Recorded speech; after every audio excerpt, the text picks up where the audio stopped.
नमस्कार। आज हम एक श्रोता के भेजे हुए स्रोत पर बात कर रहे हैं। ये फ्लोरा फेरारी का एक रोमांस नोवेल है, क्लेमिंग हिज रियूनियन ऑब्सेशन। ये कहानी है चेले की। वो अपने हाई स्कूल रियूनियन में जाती है अपनी पुरानी प्रॉम ड्रेस में, और वो थोड़ी असहज महसूस कर रही है। और वहीं उसकी मुलाकात होती है क्विन से। हाँ, क्वीन, जो ना सिर्फ उसका पुराना टीचर था बल्कि उसके पापा का बेस्ट फ्रेंड भी। ओह। बिल्कुल। और कहानी आप देखेंगे एकदम से एक बहुत तेज आकर्षण, एक जुनून दिखाती है, जिसे अक्सर रोमांस की दुनिया में इंस्टा लव कहते हैं। ये स्रोत कई चीजों पर रोशनी डालता है, जैसे उम्र का फासला, अधिकार जताना मतलब पजेसिवनेस, और वो अतीत का भावनात्मक बोझ।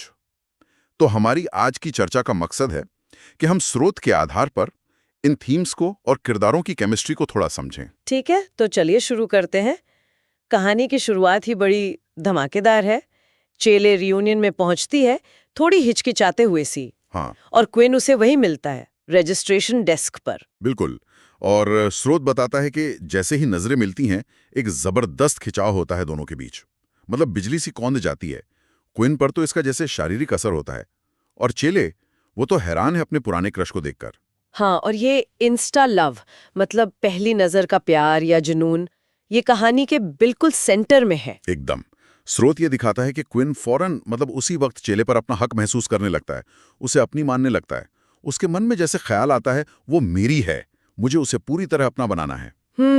लेकिन ये जो तुरंत हक जताना है, क्या ये पाठक को थोड़ा अजीब नहीं लग सकता? खासकर चेले की हालत देखते हुए। वो तो पहले से ही थोड़ी इनसिक्योर है। ये बहुत अच्छा पॉइंट है।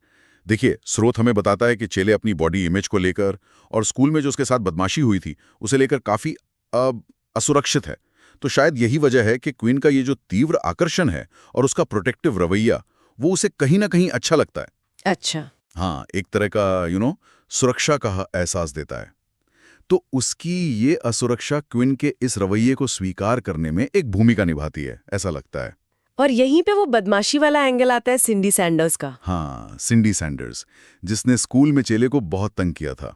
उसे लार्ड एस यानी मोटी कहकर चिढ़ाती थी। उफ। और रियूनियन में वो फिर आमने सामने होती हैं। फिर टकराव होता है। बिल्कुल। और क्विन, वो तुरंत चेले के बचाव में आ जाता है। ये दिखाता है कि कैसे अतीत की कड़वाहट, वो दर्द, आज के रिश्तों पर असर डालता है, और कैसे क्विन का ये रक्षक वाला रोल उनके रिश्ते की एक तरह से नींव बन जाता है। हाँ। स्रोत में वो बाथरूम वाला सीन है ना, जब सिंडी के अपमान के बाद क्विन चेले को संभालता है और कहता है कि अब मैं हूं तुम्हारे साथ, तुम्हें कोई चोट नहीं पहुंचाएगा। से ये दिखाता है कि कैसे उसकी असुरक्षा उसे इस तरह के ध्यान के प्रति शायद ज्यादा खुला बना देती है। लेकिन एक और बड़ा मुद्दा है क्विन का चेले के पिता रैंडी का सबसे अच्छा दोस्त होना। बिल्कुल।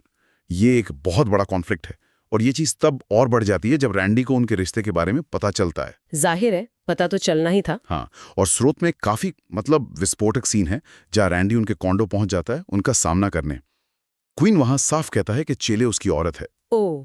स्रोत ये भी बताता है कि क्विन जानबूझकर रैंडी को उकसाता है।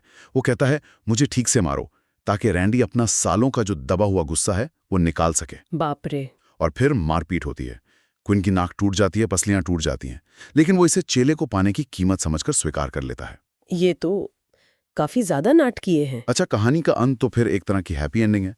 शादी, बच्चे। हाँ, अंत में शादी होती है, परिवार होता है, चेले एक कामयाब पीडियाट्रिशियन बच्चों की डॉक्टर बनती है। अच्छा, ये तो बढ़िया है। लेकिन क्विन का वो अधिकार जताने वाला स्वभाव, वो बदलता है? नहीं, स्रोत यही दिखाता है कि क्विन का वो पॉजेसिव नेचर वैसा ही रहता है, जैसे वो नहीं चाहता कि कोई दूसरा मर्द चेले को देखे भी। लेकिन एक दिलचस्प मोड़ तब आता है जब चेले खुद एक रक्षक की भूमिका में आती है। वो ईआर में अपनी पुरानी बुली सिंडी सैंडर्स की जान बचाती है। सिंडी की जान कैसे? सिंडी का कार एक्सीडेंट हो जाता है, बुरी तरह घायल होती है, और चेले ही उसे ट्रीट करती है। वाह, ये तो काफी सिंबॉलिक है। हाँ। तो कुल मिलाकर ये कहानी हमें रोमांस जॉनर के कई जाने पहचाने ट्रोप्स या कहें कि मसाले दिखाती है। इंस्टा लव, उम्र का फासला, प्रोटेक्शन, पॉजेसिवनेस। सही कहा। और ये सोचने पर मजबूर करता है कि ये जो तीव्र, एकदम फौरन वाला आकर्षण है, और ये हक जताने वाला पॉजेसिव व्यवहार, ये रोमांस कहानियों में इतना आम क्यों है और क्यों ये पाठकों को इतना लुभाता है? शायद ये किरदारों की कोई गहरी भावनात्मक जरूरत पूरी करता है, जैसे चेले की सुरक्षा की जरूरत और क्विन की रक्षा करने की प्रवृत्ति। तो फिर इसका क्या मतलब निकालें हम? सवाल ये उठता है कि क्या ऐसे रिश्ते जिनकी शुरुआत इतनी नाटकीय और तूफानी होती है, क्या वो असल जिंदगी की जो रोजमर्रा की चुनौतियां हैं उनका सामना कर पाते हैं? स्रोत तो एक हैप्पीली एवर आफ्टर दिखा रहा है, पर यह सोचने वाली बात है कि क्या ऐसा जुनून, ऐसा ऑब्सेशन वक्त के साथ टिक पाता है, या क्या ये एक स्वस्थ लंबे रिश्ते का आधार बन सकता है? बिल्कुल। ये एक सवाल है जो शायद श्रोता अपने साथ लेकर जा सकते हैं, इस पर विचार कर सकते हैं।